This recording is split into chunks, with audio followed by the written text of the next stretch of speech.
And the Tanzimat was a trial to get along with modernity. What the Ottoman elites and the Oriental elites as a group thought was that it would be sufficient to adopt to the weapon development and to the technical engineering development. But they did not see that the basis of that was the invention process, the invention of new patterns, new structures, new processes, and this creative process of technical inventions were not identified as the decisive course for the European civilizational development. I think that is really the big error. It is not a question of religion. Allah has given the belief, but the belief is not a technical one. It's an existential problem, and an existential solution to give sense to your own life and existence. But engineering is another process. And the Islamic societies have to look to the engineering scientific development and creativity in that region and under this perspective, and not on theology. It is not a question of kalam and not a question of sunnah.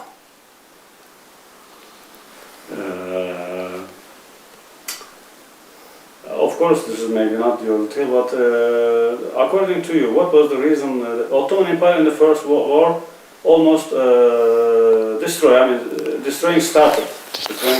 What was the reason? Because of some, what they missed? Their culture, their social network, or military weakness? What was the reason that Ottoman Empire became small? I think it is not one reason alone. It is a multi-dimensional process.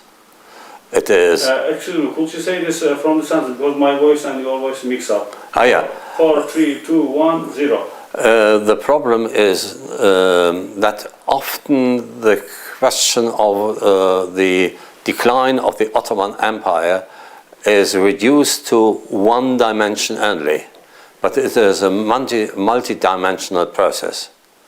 A political one, a social one, a socio-psychological one, and a civilizational one. And the error was that reducing the whole problem to politics and military subjects. But the kernel is, I think, the engineered scientific development. Some of the Turkish writers think that when the Ottoman Empire very sensitive to, very close to Islamic discipline and power, they were strongly to use the government, to use in social life. So, according to some of the Turkish writers, when they lose to the religious strongness, then they start to be, the Ottoman Empire started to be weak. What do you think? I think is that the reason to losing all the nation? No. I think that's an error. The young Ottoman tried to copy certain West European, not East European, West European developments in Germany, England, France, and Switzerland, not in Poland and not in Russia.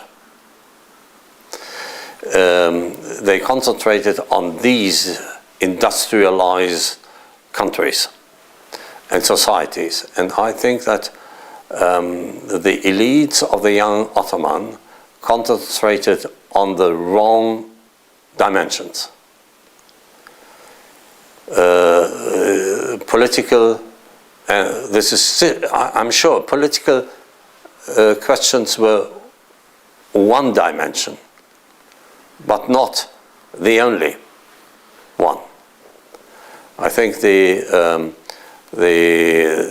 other dimensions are important too. And the problem is, do you have an Ottoman Kaiser Wilhelm society? No. Do you have a Fraunhofer society? No. Such academic, scientific structures were founded, as far as I know, in the 80s or 90s, not before. And the ulema did not ask for that. Even the young Ottoman elites did not ask for scientific development. They copied the results, but not asked for the causes. Another dimension is that what now happens in Anatolia, what our scientists call the Islamic Calvinism. But that's a wrong term for the development, because Max Weber, who spoke of the relationship and discussed the relationship between pietism, Protestant pietism, and capitalism. But this is not happening in Anatolia today. Copying the Lutheran pietist ethical development is not a possibility for Islam. Islam has its own problems, spiritual ones, intellectual ones, and Muslims have to solve them by their own, not copying that what in other religions, spiritual structures were found as salvations or solutions for their problems. I think buying weapons somewhere and using them is not inventing them.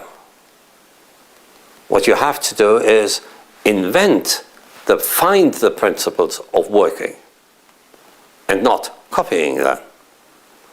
As long as the Oriental Islamic majority societies just copy, they are dependent on those who find the solutions by their own work in laboratories. And we have to go back to the laboratories and give the researchers, the scientists, and the engineers the freedom to work on their own. If we produce in Europe, Western Europe, the patents which develop a new technical work next year, television, telephone, mobile telephone, laser, and so on, the production of the majority societies in the Orient have to depend on these works.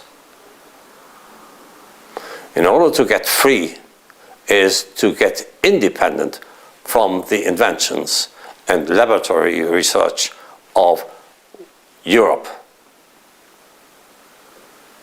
And that's not a question of Aqidah or adab or things like that. It is probably something which goes back to the question of how we understand the saying of Allah Ta'ala, I shall put a Khalifa into the world, into the creation. What is this Khalifa? Who is it? Which options does he have? Which abilities did Allah put into him? And I think we have to reflect that, and not who is selling the weapon I want to use.